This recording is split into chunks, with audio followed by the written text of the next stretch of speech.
The greater the financial interest in a given field, the less likely the research findings are to be true. The most lucrative drug in the history of medicine are statins. Most of those people taking statins are either low risk or high risk primary prevention. Over a 5-year period taking a statin, the benefit is 1 in 100. Big data proved otherwise, that there was no correlation between elevated LDL cholesterol and events of cardiovascular disease. Actually, there is a correlation between LDL cholesterol and longevity. So the higher LDL, the longer you're going to live, because it has a vital role in the immune system. So just because cholesterol is at the scene of the crime doesn't mean it's a perpetrator. What causes this to become inflamed? How does stress directly impact that? Chronic stress as a risk factor for heart disease proven to be equivalent to the risk of smoking, having high blood pressure, or having type 2 diabetes. And that is another one of those modifiable risk factors. Most chronic disease happens within us, not happens to us. So you recommend focusing on meditative therapies indirectly reduce your risk of cardiovascular disease. This is really the root,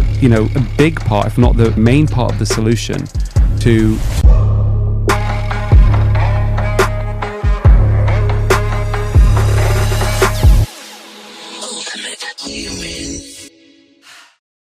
Hey guys, welcome back to the Ultimate Human Podcast. Today's short is with British cardiologist Dr. Aseem Malhotra. We just shot a full podcast. You got to go check out the full podcast. You also have to check out his documentary, Do No Pharm, P-H-A-R-M. Fascinating. It's about 2 hours long. It's worth the watch. Get your family around and some popcorn and watch this documentary. But his work is just fascinating to me because he has gone from full-blown cardiologist, well, he's still a cardiologist, to really being an advocate for lifestyle intervention and lifestyle modification as a way to really impact the health and longevity of humanity.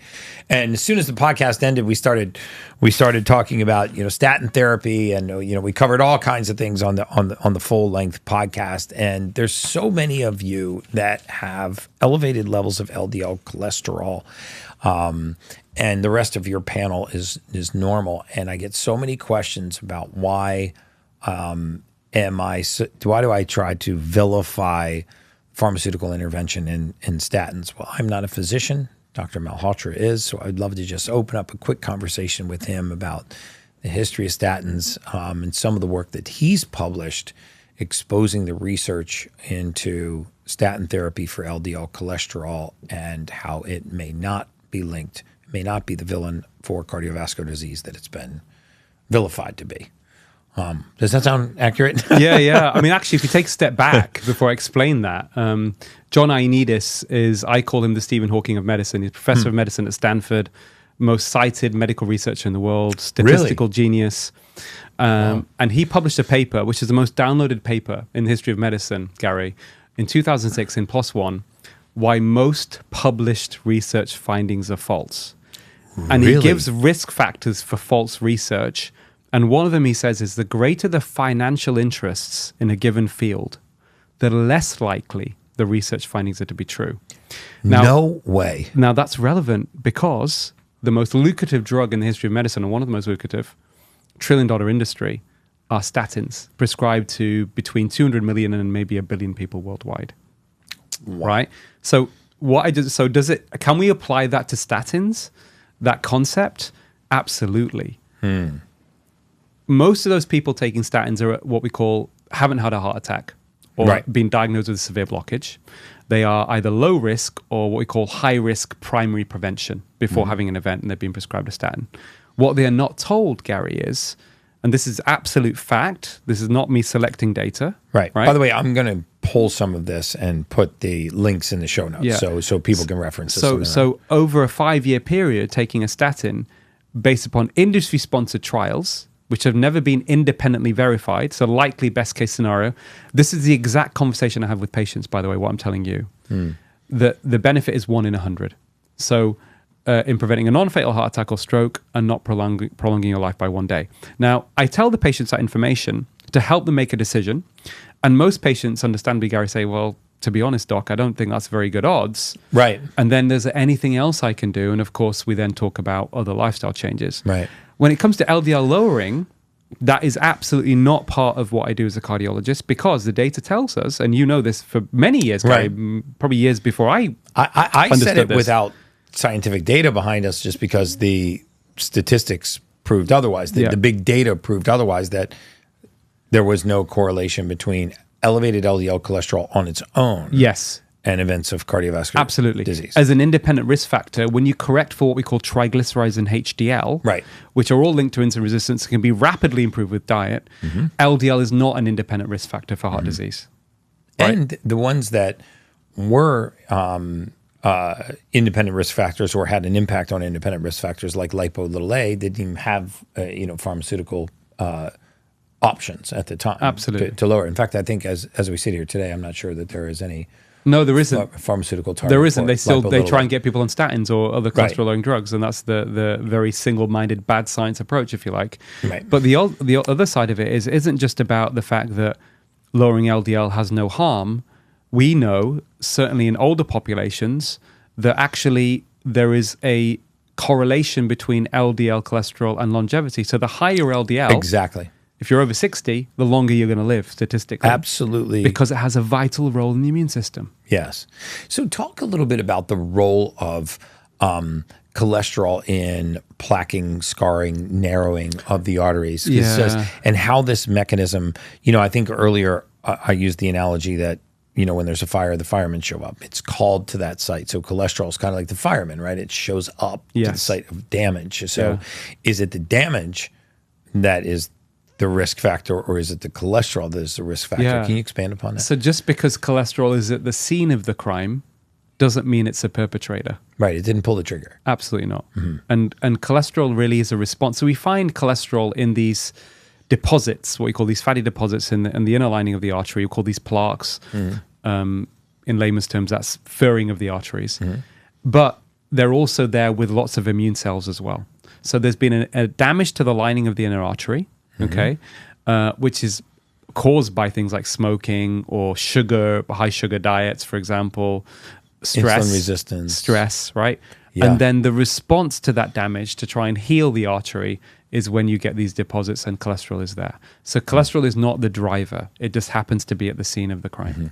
And when you say there's damage to the artery, I think people are like, what causes damage to the artery? I mean, like glass is not floating around your bloodstream, nicking your arteries. So what causes this arterial wall to become inflamed? How does stress directly impact that? Because that was another fascinating part of our discussion on the podcast and in my kitchen before the podcast. But can you touch on that, the impact of stress on cardiovascular disease? Because I don't think many of us are realizing. It's absolutely fascinating. So the mechanism, and that's been shown in one very interesting study published in The Lancet, is that when you have high levels of stress, your body produces more inflammatory cytokines, inflammatory markers, and more clotting factors. And that's the likely mechanism, the primary likely mechanism of how heart disease can be caused by chronic stress. And most of us are not dealing with it. And the level at which why that's a problem, Gary, is that chronic stress as a risk factor for heart disease is now being proven to be equivalent to the risk of smoking 20 cigarettes a day, having high blood pressure, or having type 2 diabetes. Wow. That is incredible. And that is another one of those modifiable risk factors. Absolutely. In mortality, we used to call these modifiable risk factors, and they would be things like diet, lifestyle, exercise, sleep, the things that the patient could control. And I think that there's a vast majority of people that really just feel like disease is something that happens to me. I woke up one day and I caught this disease. And the truth is that it happens within you, right? I mean, most chronic disease happens within us, not happens to us. Trauma happens to us, but rarely does disease just happen upon us. And so you recommend whole food diet, exercise, but there was a very specific form of meditation that you told me was in this published study where they looked at the excitement of the amygdala, the emotional area of the brain, and how it correlated to the release of certain inflammatory factors. And how, focusing on meditative therapies could actually reduce these inflammatory factors and therefore indirectly reduce your risk of cardiovascular disease, which is pretty To understand this as empowering. well, I think we have to start from understanding that or acknowledging that heart disease is not fixed. Again, we were taught in medical school, high blood pressure, type 2 diabetes is a chronic progressive disease. The same thing. Artery clogs up over time, gets bigger and bigger. You may have a heart attack at some point. You may have a complete blockage. But the reality is, because heart disease is a chronic inflammatory process, it means potentially it can be reversed. And the best data I've seen, the most extraordinary data I've seen, which comes out in the documentary, is from India, where this cardiologist for 2 decades has been adopting a lifestyle approach with his patients. But when he did a study looking at those patients' coronary arteries where they had blockages that were at least 50 to 70%, so we'd say moderate to severe blockages, he found after a couple of years repeating their coronary angiograms that their blockages had reduced by an average of 20% in the people that had adhered to the lifestyle program. But then he asked himself the question, what was it? Was it the high-fiber vegetarian diet, in this particular case because they were devout Hindus? Was it the exercise, 2 30-minute brisk walks a day? No. Or was it the third intervention, something called Raj Yoga meditation for 40 minutes a day? And the only independent factor in reversal of the blockages was the Raj Yoga meditation. That is fascinating to me, the reversal of the blockages, because I think most people that are watching this right now think that you can not continue to narrow an artery if you have a blockage, but there's no way that you could reverse that. And again, I'm not aware of any pharmaceutical interventions that target, dissolving fibrinogen clotting or fibrinogen clotting or what have you. So the thought that we could actually intervene and maybe reverse some of that. It's extraordinary. I had to see it to believe it. Yeah. Right. And you can see now people can argue, if you're being a good scientist, okay, this wasn't a randomized study, et cetera, et cetera. But most cardiologists, in fact, I would say all cardiologists and doctors won't even believe it's possible to reverse it. So I'm going there to India. I'm looking at these angiograms, pre and post. You physically went there and to see them myself.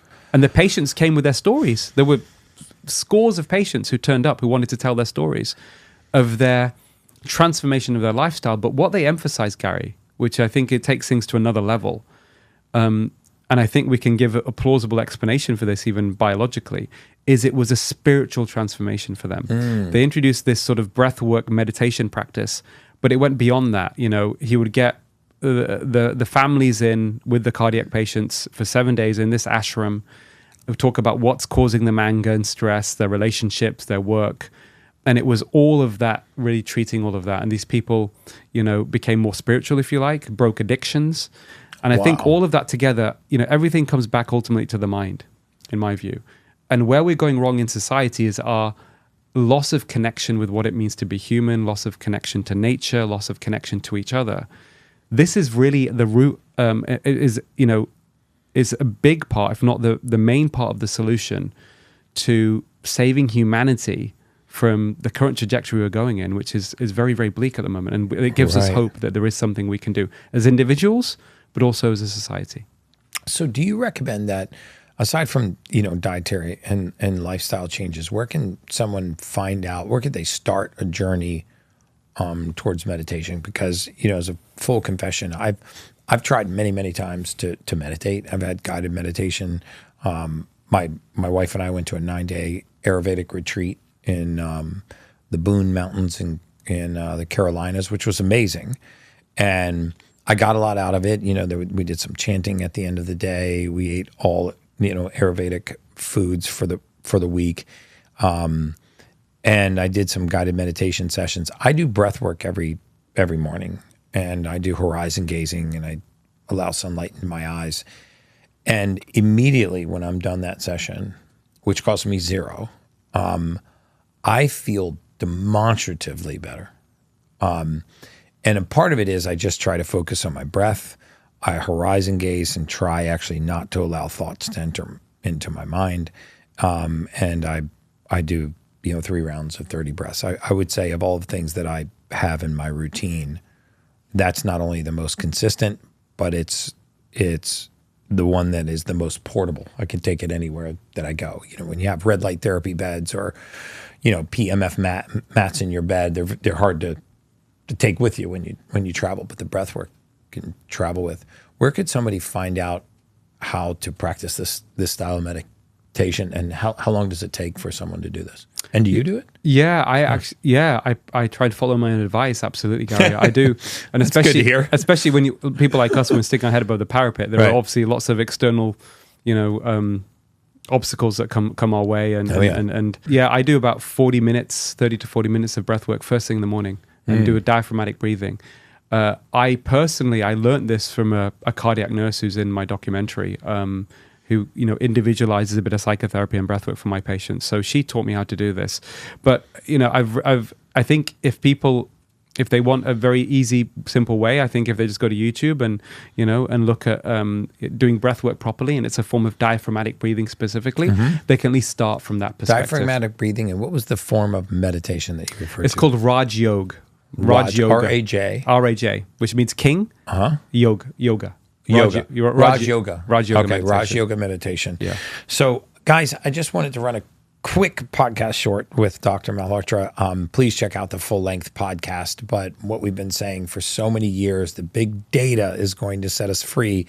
We knew years ago that big data was pointing to this fallacy that LDL cholesterol was linked to cardiovascular disease, and that the lower the better, the higher the worse, even though in the data that we were looking at, LDL cholesterol as it rose was a marker for longevity, not cardiovascular disease. So it's so nice to be vindicated by practicing cardiologists like yourself that have the data to back it up. And thank you again for taking the extra time to do this podcast short. And as always, guys, that's just science.